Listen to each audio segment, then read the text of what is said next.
क्या होगा अगर आपका बचाने वाला, आपका रक्षक असल में इंसान नहीं हो?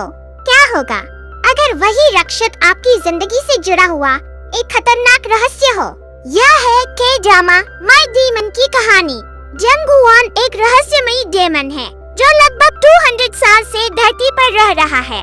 वह इंसानों की मदद करता है, लेकिन बदले में उनसे एक सौदा करता है। अगर कोई इंसान बड़ी परेशानी में होता है तो गुआन उसकी समस्या हल कर देता है, लेकिन उस मदद की एक कीमत होती है। दूसरी तरफ है टूडूही। वो एक बहुत बड़ी कंपनी की CEO है, बहुत तेज, बहुत समझदार और किसी से डरने वाली नहीं, लेकिन उसकी ताकत ही उसके लिए खतरा भी बन गई है। कई लोग उसकी कंपनी और उसकी दौलत को अपने कब्जे में लेना चाहते हैं। एक रात अचानक डूही पर हमला हो जाता है, उसकी जान खतरे में पड़ जाती है। उसी समय वहाँ गुआन पहुँचता है और उसे बचाने की कोशिश करता है, लेकिन इसी दौरान कुछ अजीब होता है। गुआन की डेमन शक्ति अचानक डूही के शरीर में चली जाती है। गुआन की ताकत गायब हो जाती है और डूही के हाथ पर एक अजीब सा निशान दिखाई देने लगता है, बिल्कुल एक टैटू की तरह। अब दोनों एक अजीब स्थिति में फंस जाते हैं।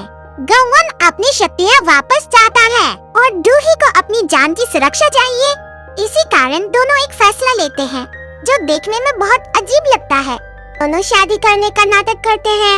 ये शादी प्यार के लिए नहीं होती, ये सिर्फ एक मजबूरी होती है। लेकिन जब दो लोग एक ही घर में साथ रहते हैं तो धीरे धीरे सब कुछ बदलने लगता है। शुरू में दोनों एक दूसरे से बहुत झगड़ते हैं। डूही को गुआन का अजीब व्यवहार पसंद नहीं आता और गुआन को इंसानों की भावनाएं समझ नहीं आती। लेकिन समय के साथ गुआन इंसानी भावनाएं समझने लगता है।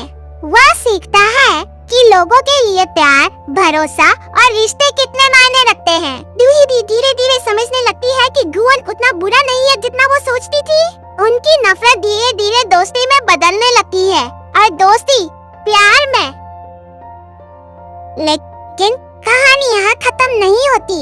डूही के दुश्मन अभी भी उसे नुकसान पहुँचाने की कोशिश कर रहे हैं और गुआन की शक्तियाँ वापस पाने का रहस्य भी अभी पूरी तरह सुलझा नहीं है। अब सवाल ये है कि क्या एक इंसान और एक डेमन का रिश्ता सच में टिक सकता है, या फिर ये रिश्ता ही उनकी सबसे बड़ी कमजोरी बन जाएगा? यही है माय डीमन की असली कहानी, प्यार, ताकत और किस्मत की एक रहस्यमयी कहानी। अब बात करते हैं इस सीरीज की कुछ गलतियों की मुंबई स्टाइल में। पहली गलती, पावर का नियम साफ नहीं बताया गया। डीमन की शक्ति अचानक डूही में चली जाती है, लेकिन यह कैसे हुआ, इसके नियम साफ नहीं दिखाए गए। दूसरी गलती, कॉन्ट्रैक्ट की बात। कहानी में दिखाया गया कि डेमन लोगों से सौदा करता है, लेकिन उस सौदे के नियम या शर्तें ठीक से नहीं दिखाई गयी। तीसरी गलती, गुआन का असली मकसद पूरी तरह साफ नहीं है। कई जगह लगता है कि उसे सिर्फ अपनी शक्ति चाहिए, लेकिन कहीं कहीं वह इंसानियत भी दिखाता है। चौथी गलती, कुछ जगह कहानी बहुत जल्दी आगे बढ़ जाती है। पावर ट्रांसफर और शादी का फैसला बहुत जल्दी हो जाता है। पांचवी गलती, खतरे का स्तर पूरी तरह स्पष्ट नहीं है। अगर गुआन अपनी शक्तियाँ वापस नहीं पा सका तो उसके साथ क्या होगा, यह साफ नहीं बताया गया। मुंबई स्टाइल में बोले तो कहानी बढ़िया है, रोमांस भी है, डेमन भी है, ड्रामा भी है, लेकिन अगर नियम और थोड़ा साफ दिखाते तो मजा और भी ज्यादा आता। फिर भी माय डीमन एक ऐसी कहानी है जो दिखाती है कि कभी कभी सबसे ठंडा दिल भी प्यार से बदल सकता है। अगर आपको यह कहानी पसंद आई हो तो वीडियो को लाइक करें, कमेंट में बताएं कि आप टीम डूही हैं या टीम गुआन, और चैनल को सब्सक्राइब करना मत भूलिए।